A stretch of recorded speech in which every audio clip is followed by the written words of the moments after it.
ఆ, దేవుడు చేసిన కార్యాలను బట్టి మనం దేవుణ్ణి ఆరాధించటం స్తుతించటం అన్నది చాలా ప్రాముఖ్యమైన విషయం. అందుకని దేవుడు మరొకసారి ఆ విషయాన్ని జ్ఞాపకం చేశాడు.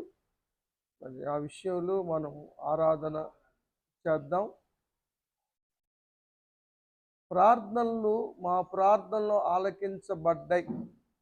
నా ప్రార్థనలు దేవుడు విన్నాడు.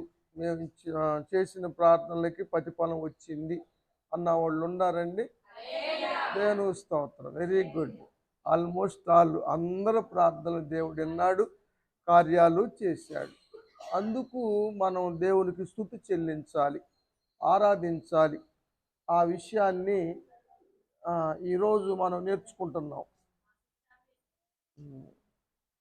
అదే ధ్యానం చేయబోతా ఉన్నాం. దేవుని మందిరాన్ని మనం ఏమని పిలుస్తామంటే ప్రార్థనా మందిరం అనే పిలుస్తాం. నా యెషయా గ్రంథం అది ప్రార్థనా మందిరం అని 56:7 ఉన్నది. నా మందిరము సమస్త జనులకు ప్రార్థనా మందిరం. మనం దేవుని ఇల్లు, మందిరం అంటే దేవుని గృహము మనందరికీ తెలుసు. ఇది ప్రార్థనలు చేసుకుంటానికి ప్రార్థనలు చేస్తాం, ప్రార్థనలు జరుగుతాయి. అందుకనే కీర్తనాకారుడు అంటాడు 65వ కీర్తన 2వ వచనంలో మాట చదువుతాం, ప్రార్థనలు ఆలకించువాడా. అది దేవుడు ప్రార్థనలు ఆలకిస్తాడని సర్వ శరీరులు అందరూ కూడా దేవుని సన్నిధికి వస్తారు.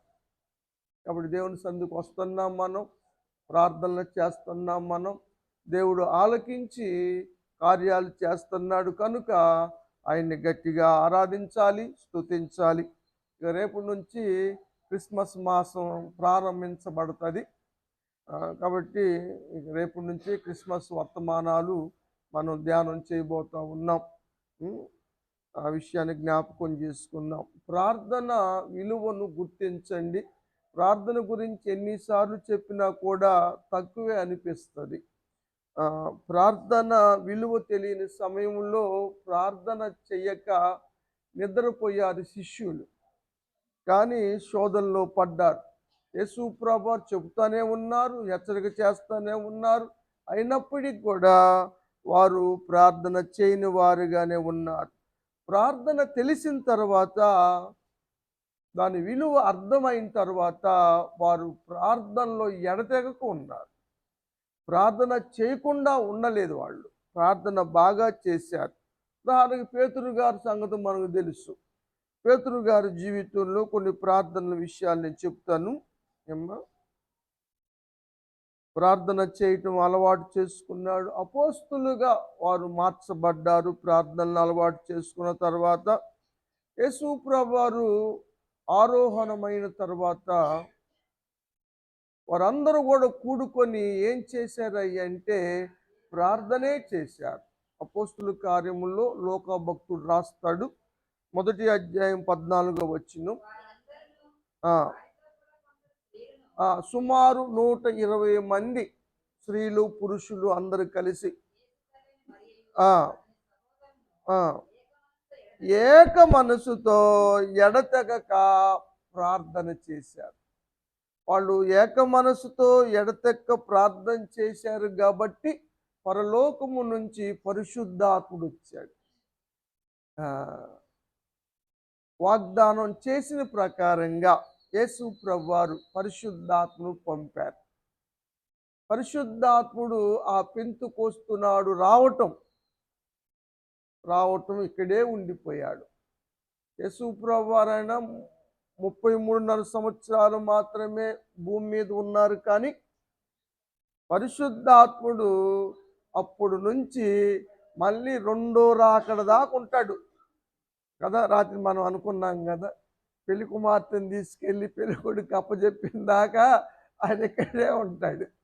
మనం సిద్ధపరుస్తూనే ఉంటాడు, ఒప్పిస్తూనే ఉంటాడు, హెచ్చరిక చేస్తూనే ఉంటాడు, సర్వసత్యంలోకి నడిపిస్తూనే ఉంటాడు కదా. ఆ విధంగా ప్రార్థన ద్వారా పరిశుద్ధాత్మను పొందుకోగలిగారు ఆనాడు 120 మంది కూడా. కాబట్టి ప్రార్థన వల్ల ఏదైనా మనం పొందుకోగలుగుతాం. అసాధ్యమైన కార్యాలు కూడా సాధ్యపరచబడతావని వాక్యంలో మనం చూస్తూ ఉన్నాం. ఆది సంఘము ఏర్పడిన తర్వాత వారందరూ కూడా ఒక 4 విషయాల్లో ఎడతెగక ఉన్నారు. అందుట్లో ప్రార్థన కూడా ఒకటి. ఈ 120 మంది ప్లస్ 3000 మంది రక్షణ పొందిన తర్వాత వీళ్ళందరూ కలిసి ఏర్పరచుకున్న 4 విషయాలు. అపోస్తుల కార్యము 2:42 ఎక్కడ దొరికిద్ది బోధ? మందిరములోనే. బోధ, సహవాసం. మనిషికి సహవాసం కావాలి. చాలామంది ఇప్పుడు మన సుప్రీంకోర్టు కూడా తీర్పు చెప్పింది కొన్ని విషయాల్లో. టీవీలోనే చూసేస్తున్నారు వాక్యాన్ని కూడా. డిజిటల్లోనే ప్రసంగాలు జరిగిపోతూ ఉన్నాయి. అది కరెక్ట్ కాదు అని సుప్రీంకోర్టు మొన్న తీర్మానం చేసింది. సరే, అవన్నీ విషయాలు కానీ ఇంటికాడ కూర్చొని ప్రార్థన చేసుకోవటానికి కన్నా కూడా సహవాసం అన్నది చాలా ప్రాముఖ్యమైంది. సహవాసం చాలా అవసరం ఏమ్మా. సహవాసం బలపరుస్తుంది. కాబట్టి అందరూ సహవాసంలో ఉండాలి. బోధ ముఖ్యమే, సహవాసము ముఖ్యమే. రొట్టె విరుచుట కూడా చాలా ప్రాముఖ్యమైంది ఏమా. తప్పనిసరిగా రొట్టెల విరచటంలో పాల్గొనాలి. ఎన్ని పనులున్నా సరే తప్పనిసరిగా రొట్టెలో పాల్గొనటానికి రావాల్సిందే. తర్వాత ప్రార్థనా జీవితం. ఈ 4 విశ్వాస జీవితంలో చాలా ప్రాముఖ్యమైనవి. ఈ 4 మనం అందరం చేస్తున్నామంటారా? వెరీ గుడ్, మంచిది. కాబట్టి ప్రార్థనకు ఎంత ప్రాముఖ్యతనిచ్చారో. పేతురు, యోహానులు ప్రార్థన సమయాన్ని ఎప్పుడు మిస్ చేసుకునేవాళ్ళు కాదు. వారు మధ్యాహ్నం కూడా ప్రార్థన చేసుకుంటారు కదా. 3 గంటలప్పుడు ప్రార్థనా సమయం 3 గంటలకి. సరే, అపోస్తుల కార్యం 3వ అధ్యాయం చూద్దాం. ప్రార్థన అంటే తప్పనిసరిగా మందిరానికి వచ్చేవాళ్ళు. పేతురు గారు, యోహాను ప్రార్థన సమయాన్ని వారు సద్వినియోగం చేసుకునేవారు. ప్రార్థన సమయం చాలా మంచిది. ప్రార్థనకు రావటం చాలా మంచిది. ప్రార్థన చేశారు. చేసుకున్నప్పుడు కుంటి వాడిని స్వస్థపరచగలిగారు. కాబట్టి ప్రార్థన వల్ల స్వస్థత కార్యాలు కూడా జరుగుతాయి. పేతురు గారు ఎంతో మందిని స్వస్థపరిచినట్టుగా వాక్యంలో చూస్తాం. ఇంకా అతిశయోక్తి ఏమిటంటే ఆయన నీడపడ్డ వాళ్ళు కూడా బాగుపడ్డారు, స్వస్థత పొందారు. అంత అభిషేకము ప్రార్థన ద్వారా పేతురు పొందుకోగలిగాడు. కాబట్టి ప్రార్థన ద్వారా అభిషేకం పొందుతాం, ఆత్మ నింపుదల కలుగుతుంది ఏమా, స్వస్థత కార్యాలు జరుగుతాయి. కాబట్టి ప్రార్థన చేయటం ద్వారా దేవుని శక్తి దిగి వచ్చిన సందర్భాలు ఉన్నాయి. పేతురు, యోహాన్లు ప్రార్థన చేస్తూ ఉంటే ఆ ప్రార్థనా స్థలము కంపించేది. 4వ అధ్యాయం 31 చూస్తాం ఈ మాట. ఎందుకని? పరిశుద్ధాత్ముడు వచ్చేసేవాడు. వారు పరిశుద్ధాత్మతో నింపబడ్డేవారు. అధైర్యం పోయి ధైర్యం వచ్చేది. వాక్యం చెప్పాలంటే చాలా ధైర్యం కావాలి. ఎందుకంటే విమర్శలు ఎక్కువ వస్తాయి కదా, అపార్థాలు ఎక్కువ వస్తాయి. అండర్స్టాండింగ్ అంటే అర్థం చేసుకునే విషయాల్లో తేడాలు జరుగుతూ ఉంటాయి, మిస్అండర్స్టాండింగ్లు జరుగుతాయి. అందుకని బోధించే సమయంలో చాలా ధైర్యం కావాలి. అధైర్యంగా వాక్యాన్ని ప్రకటించలేం. కాబట్టి వారు ప్రార్థన చేసుకొని మొదలుపెట్టేవాళ్ళు. మనం చూడు, ఏ పనికైనా వాక్యం చెప్పేటప్పుడు కూడా ప్రార్థన చేసుకొనే ప్రారంభిస్తాం.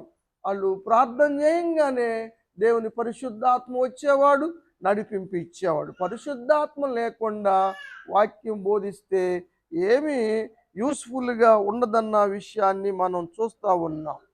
పేతురు ప్రార్థన ద్వారా ఎంత శక్తి పొందుకున్నాడంటే ఆ సంఘములో జరుగుతున్న విషయాలు తెలుసుకోగలిగాడు చెప్పకపోయినా కూడా. అననీయ సప్పీరాలు పొలం అమ్మారు.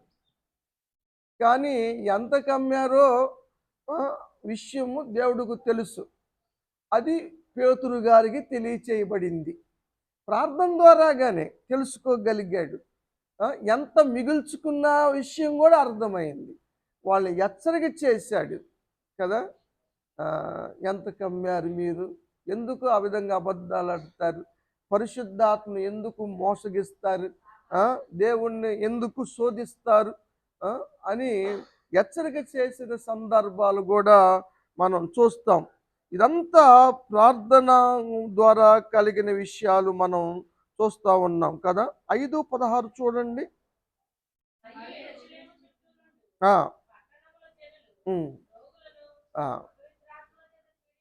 అపవిత్రాత్మలతో ఉన్న వారిని, రోగులను తీసుకొచ్చినప్పుడు వారందరూ కూడా స్వస్థపరచబడ్డారు. కాబట్టి ప్రార్థన ద్వారా మనం స్వస్థతలు పొందుకున్నాం కదా. అందుకనే బలహీనులుగా ఉన్న వారికి మనం రోజు ప్రార్థన చేయించుకున్నా, ప్రత్యేకంగా శనివారాలు మనం ఏర్పాటు చేసుకున్నాం. ఏదైనా దురాత్మలు ఉన్న వాళ్ళు శనివారం తీసుకురండి అమ్మ చేద్దామని వాటి గురించి మనం ప్రార్థన చేస్తూ ఉన్నాం. పరిశుద్ధాత్మ ద్వారా కార్యాలు జరుగుతాయి. ప్రార్థన ద్వారా ఇతరులకు కూడా పరిశుద్ధాత్మను పొందేలాగా చేయగలిగారు పేతురు, యోహాన్లు. విషయాలు మనకు తెలుసు. 8:17 చూడండి.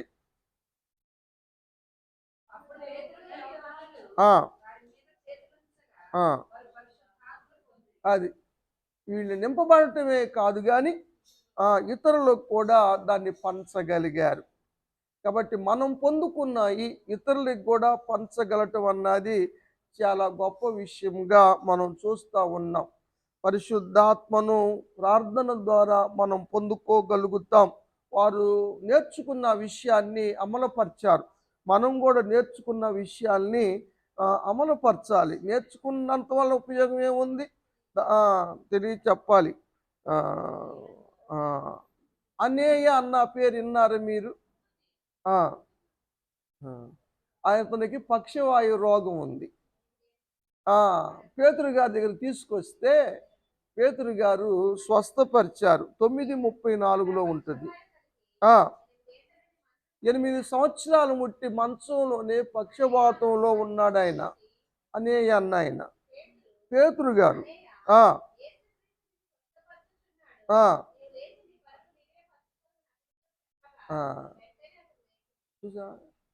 ఎన్ని స్వస్థతలు కలిగిన యేసు ప్రభువారు స్వస్థపరుస్తాడని చెప్పాడు కానీ నేను స్వస్థపరుస్తున్నాను, నా నీడబడితే స్వస్థతలు వస్తున్నాయి, నాకు ఇన్ని వరాలు ఉన్నాయి, అన్ని వరాలు ఉన్నాయి అన్న విషయాలు ఎప్పుడు అపోస్తులు ఉపయోగించలేదు. అది ఏ జరిగినా యేసయ్య నామములో జరగాలి. ఆయనే జరిగిస్తాడు. యేసయ్య నామమే గొప్ప నామం. కాబట్టి 8 సంవత్సరాలు ముట్టున్నటువంటి పక్షవాయు రోగం మరి పోయి స్వస్థత పొందినట్టుగా మనం చూస్తాం. ఈ ద్వారకా అన్న అమ్మాయి, తబిత అంటారు, ఆ అమ్మాయి మరి విధవరాలుగా ఉంటుంది. ఆమెకు జీవనోపాధి ఏమీ లేదు, కానీ మంచితనం ఉంది. అనేకులకి హెల్ప్ చేసేది, హెల్ప్ నేచర్ ఉంది. తనకే ఇబ్బందిగా ఉన్న పరిస్థితుల్లో కూడా అందరికీ సహాయపడేది. ఆమె జీవనోపాధి కేవలం కుట్టు మిషన్ ద్వారా జరిగేది. కానీ చాలామందికి కుట్టి డబ్బులు కూడా తీసుకోకుండా ఉండేటువంటి మంచితనం ఉంది. కాబట్టి అందరూ ఆమె కొరకు ప్రార్థన చేసేవాళ్ళు. ఆమెకు అనుకోకుండా కాయిలా పడింది, ఆమెకి జబ్బు వచ్చింది, బలహీనత పడింది, ఆఖరికి చనిపోయింది కూడా. అలాంటి సమయంలో అందరూ కూడా ఆమె కోసం ప్రార్థన చేశారు. పేతురు గారిని పిలిపించారు. అయ్యా చాలా మంచి వ్యక్తి అయ్యా, సహాయపడేదయ్యా, హెల్పింగ్ నేచర్ ఉందయ్యా అని చెప్పినప్పుడు పేతురు గారు అందరిని బయటికి పంపించి మోకరించి ప్రార్థన చేశాడు. 40వ వచనం 9వ అధ్యాయం.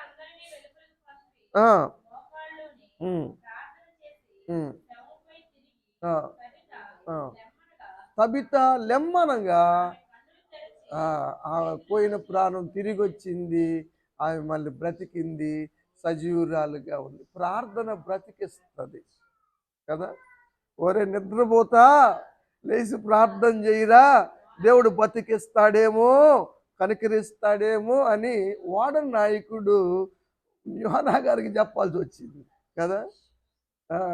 తర్షీష్కి వెళ్తున్న ప్రయాణంలో చెప్పాడు కదా, లేచి ప్రార్థన చేస్తే దేవుడు కూడా చెప్పాడు ఈ మాట. ఓడ నాయకుడే కాదు, ఎక్కడ చెప్పాడు చెప్పండి, ఎవరికి చెప్పాడు చెప్పండి, ప్రార్థన బతికిస్తుందని.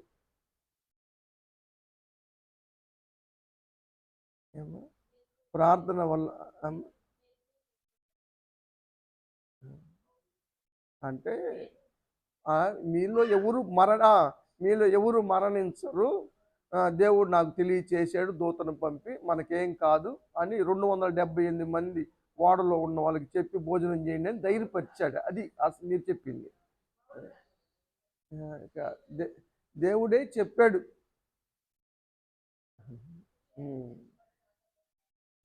దేవుడు చెప్పిన మాట అబీమెలెకు చెప్పాడు. అతను ప్రవక్త అబ్రహాం గారు, అతడు ప్రార్థన చేసి నువ్వు బతుకుతావురా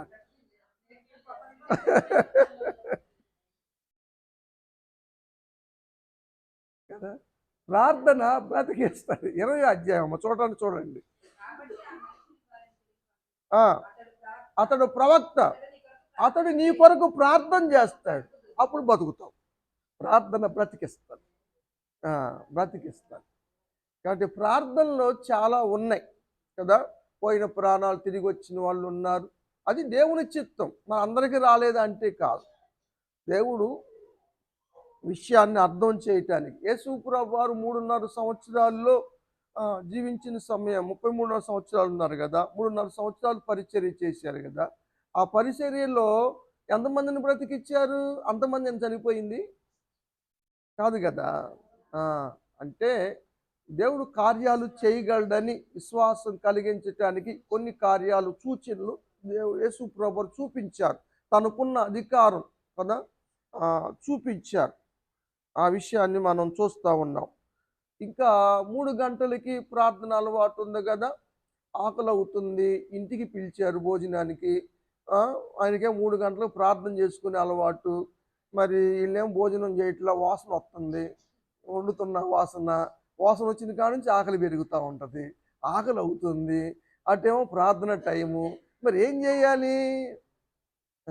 ప్రార్థనకే ప్రాముఖ్యతనిచ్చాడు పేతురు గారు. చూద్దాం, అది కూడా 10వ అధ్యాయంలో ఉంటుంది. 9వ వచనం చూద్దాం. ఏంద్రా ఆకలి అవుతుంది, ఇంటి వారేమో మరి రెడీ చేయలే, ఆకలి అవుతుంది బాగా.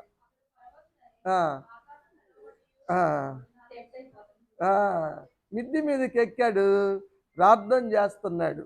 ప్రార్థన చేయగానే పరవశుడయ్యాడు. ప్రార్థనలో పరవశమైన స్థితి రావాల. నిజంగా మనం అవుతాం. పరలోకము తెరవబడుతుంది. ప్రార్థనకి ఎంత శక్తి ఉందంటే పరలోకము తెరవబడే శక్తి ప్రార్థనకే ఉంది. పేతురు గారు ప్రార్థన చేస్తుంటే పరలోకము తెరవబడి అక్కడ నుంచి దర్శనం వస్తూ ఉంది కదా. అట్లా 3 సార్లు జరిగింది చూస్తాం మనం. ఆ విధంగా ప్రార్థనలో అసలు ఒకప్పుడు ప్రార్థన చేయకుండా నిద్రపోయిన వ్యక్తి కదా.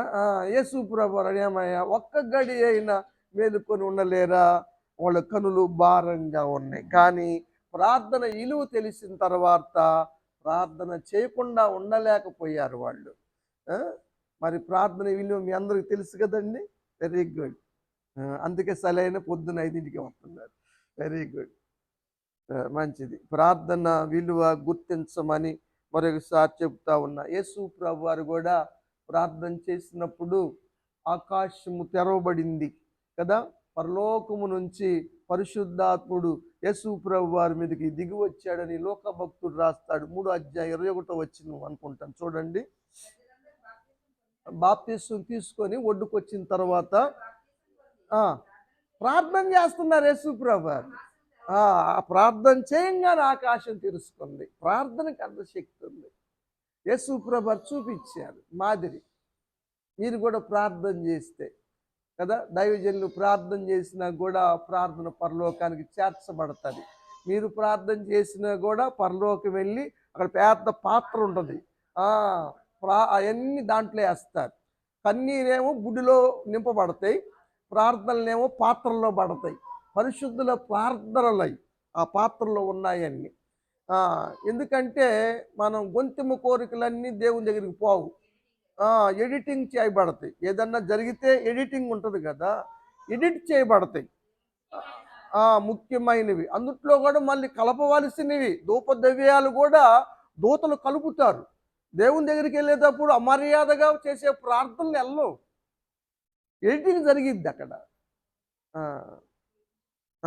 అంత చేసిన తర్వాతే దూత వచ్చి ధూపం వేస్తే అప్పుడు ఆ ధూపం దేవుని దగ్గరికి వెళ్తుంది. దేవుని దగ్గరికి వెళ్తాను. ఈ ప్రాసెస్ అంతా పరలోకంలో జరుగుద్ది అన్న విషయము యోహాను భక్తుడు చూశాడు కదా. ఆ విషయాలన్నీ మనకు తెలుసు. కాబట్టి ఏలియా కూడా ప్రార్థన చేశాడు. ఆకాశము మూయబడింది, ఆకాశము తెరవబడి వర్షం కూడా కురిసింది. కాబట్టి ప్రార్థన ద్వారా మనం ఎంతటి గొప్ప కార్యాలైనా జరిగించగలము అన్న విషయాలు చూస్తాం. సంఘము కూడా, సంఘ ప్రార్థన కూడా అంత తేలికైందేం కాదు. సంఘ ప్రార్థన ముందు, అందుకే సహవాసం అవసరం అనేది. సంఘ ప్రార్థన ముందు పాతాళ ద్వారములు నిలవలేవు అని ఎవరు చెప్పారు? ఎవరికి చెప్పారు కాదు, ఎవరు చెప్పారు? పేతురుకి చెప్పారు. పేతురుకే చెప్పాడు. చెప్పింది యేసుప్రభు వారు. నేను ఎవరికి చెప్పాను అని అడిగానా? అన్నారా? సరిలో మాటలు మింగేశారా? మరి మేధావురా. 16వ అధ్యాయం అనుకుంటా మత్తయి వార్తలు చెప్పారు ఈ మాట. మీరు ఇప్పితే ఇప్పబడతాయి. సంఘము కట్టబడుతుంది. పాతాల దేని ముందు? కట్టబడుతున్న సంఘము ముందు ప్రార్థన పాతాలపు ద్వారాలు నిలవలేవు, వెళ్ళిపోతాయి. ప్రార్థనకి ఎంత శక్తి ఉందంటే, ఇక్కడ బంధిస్తే దేవుడు పరలోకంలో బంధిస్తాడు.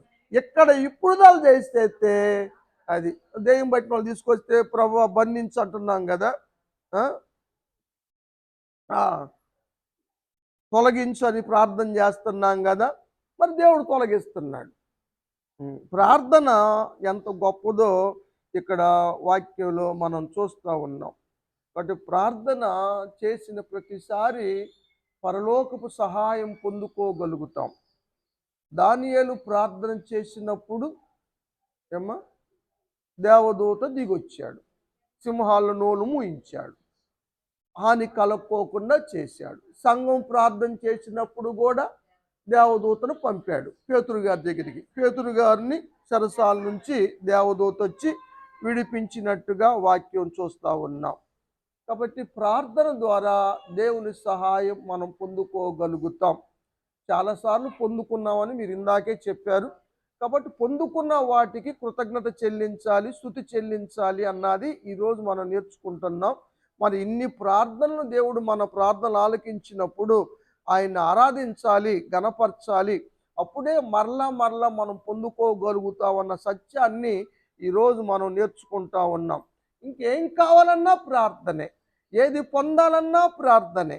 దేవుని సహాయము ప్రార్థన ద్వారా పొందుకోగలుగుతాం అన్న సత్యము మనకు తెలుస్తూ ఉంది. ఎబ్బేజు వేదన పుత్రుడు, అలాంటి వాడు ప్రార్థన చేసి ఆశీర్వాదాలు పొందుకోగలిగాడు కదా. యాకోబు కూడా మోసకారి, ప్రార్థన చేసి ఆశీర్వాదాలు పొందుకోగలిగాడు. ప్రార్థన ద్వారా ఆశీర్వాదాలు వస్తాయి. ప్రార్థన చేయటం ద్వారా, ప్రార్థనకి రావటం ద్వారా ఆశీర్వాదాలు వస్తున్నాయి. నువ్వు లోపలికి వచ్చినా, ఎలుపులకి వెళ్ళినా దీవించబడతావు. ఎక్కడ? మందిరములో. ఎందుకంటే దేవుడు ఆశీర్వదిస్తాడు.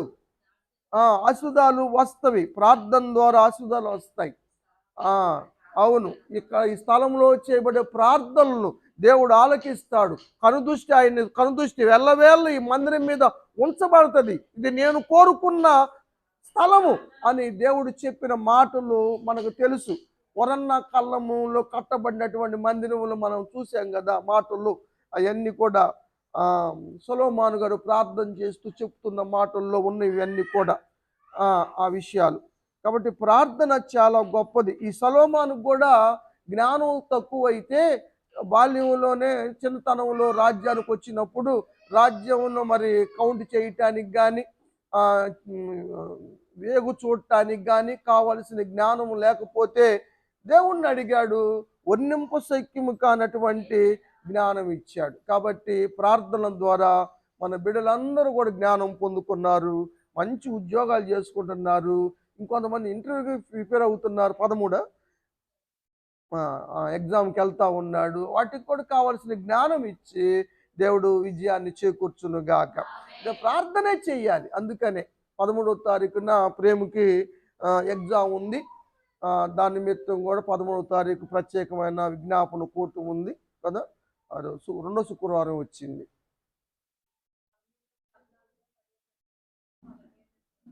ఆ డేట్ ఎప్పుడన్నా మనం ఆ రోజు కూటం పెట్టుకుంటున్నాం.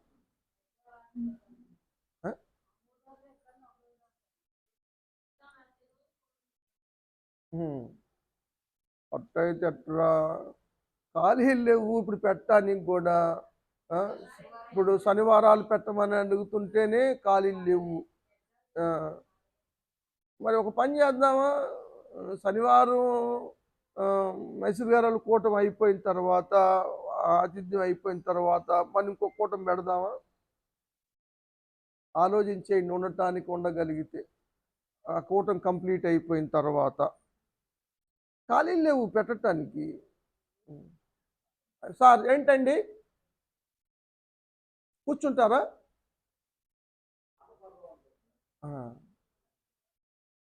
వాక్యంలో ఉన్నాగా. సార్ రండి, వాక్యం చెప్తున్నామండి. వాక్యం అయిపోయి ఇస్తానా? 2 నిమిషాలు కూర్చోండి.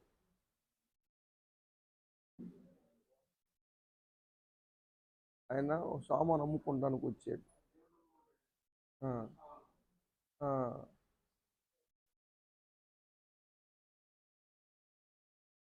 సరే, ఫలింపు లేక అన్న ప్రార్థనకు వచ్చి ప్రార్థన చేసి ఎదిత్యపాలు పొనుకుందా?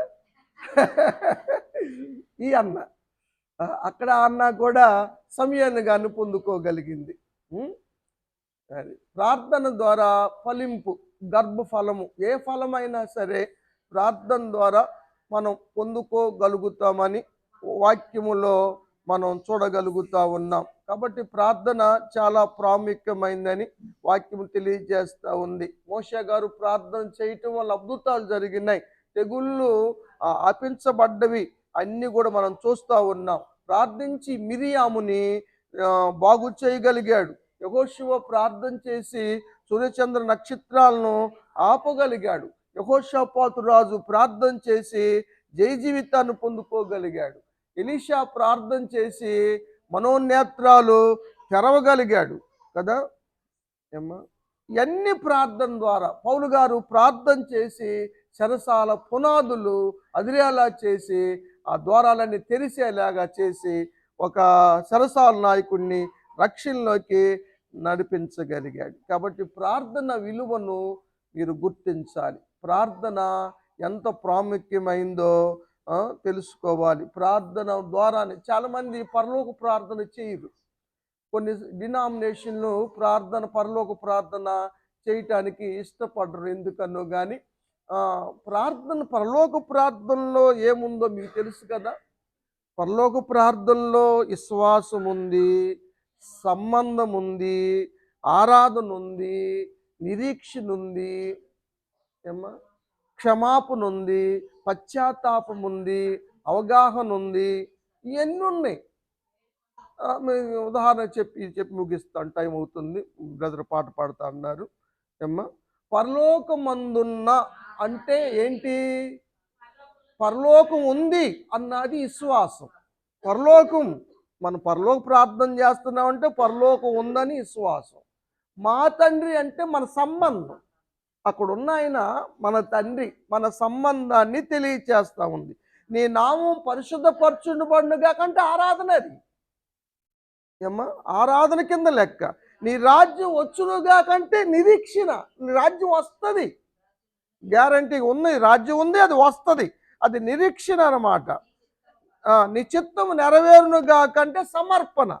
సమర్పించుకున్న నీ చిత్తమే జరిగించయ్యా అని యేసయ్య సమర్పించుకున్నాడు కదా. నీ చిత్తమే సిద్ధించునుగాక అన్నాడు, నా చిత్తం కాదు కదా. ఈ గిన్నె నీ చిత్తమైతే తొలగించు, అయినా నా చిత్తం కాదు, నీ చిత్తమే. కాబట్టి అది సమర్పణ కింద లెక్క. ఆ సమర్పణ ఉందంటారా? మా అనుదినాహారము మాకు దయచే, ఇది ప్రార్థన. మనకు కావలసినవి అడగటం అన్నది దాంట్లో ప్రార్థన ఉంది.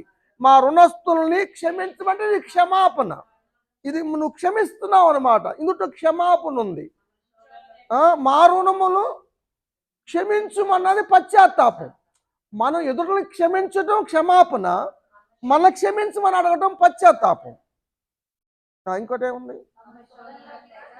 ఇది విజ్ఞాపన. దుష్టుని తప్పించమని చెప్పేది విజ్ఞాపన. రాజ్యము, మహిమ, ఘనత అన్ని కూడా ఇది ఒక అవగాహన. ఇన్ని ఒక పరలోక ప్రార్థనలోనే ఉన్నాయి, మిక్స్ అయ్యి.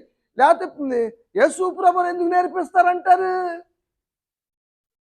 ఈ ప్రార్థన నేర్పించింది ఎవరు? చేయమని చెప్పింది ఎవరు? మరి ఆయన మాట కాదు అంటావేంది? అది మేము చేయలే అయ్యా, అవగాహన లేనటువంటి. కాబట్టి ప్రియమైన దేవుని బిడ్డలారా, ప్రార్థన చాలా ప్రాముఖ్యమైంది. ప్రార్థనలు మరి ఇన్నటువంటి దేవుణ్ణి మనం తప్పనిసరిగా ఆరాధించబద్దులమై ఉన్నాం. దానియేలు గారు కూడా శాసనం చేసినప్పటికీ సింహాల బోన్లు వేస్తా ఉన్నా కూడా ప్రార్థన మానలేదు, స్తుతించటం మానలేదు. అందుకనే నువ్వు నిత్యము సేవించే దేవుడు, నిత్యము స్తుతించే దేవుడు నిన్ను రక్షించగలిగిన అన్నాడు. కాబట్టి మనం కూడా దేవుణ్ణి ఆరాధిద్దాం, స్తుతిద్దాం. బెదరు పాట పాడినాక మనం ఆరాధన మొదలు పెట్టుకుందాం. ఆయన వెళ్తారు, బిజినెస్ చేసుకుందాం. ఆయన రండి సార్, క్లుప్తంగా 2 వచనాలు పాడండి, పెద్ద పాట పాడుకోకుండా.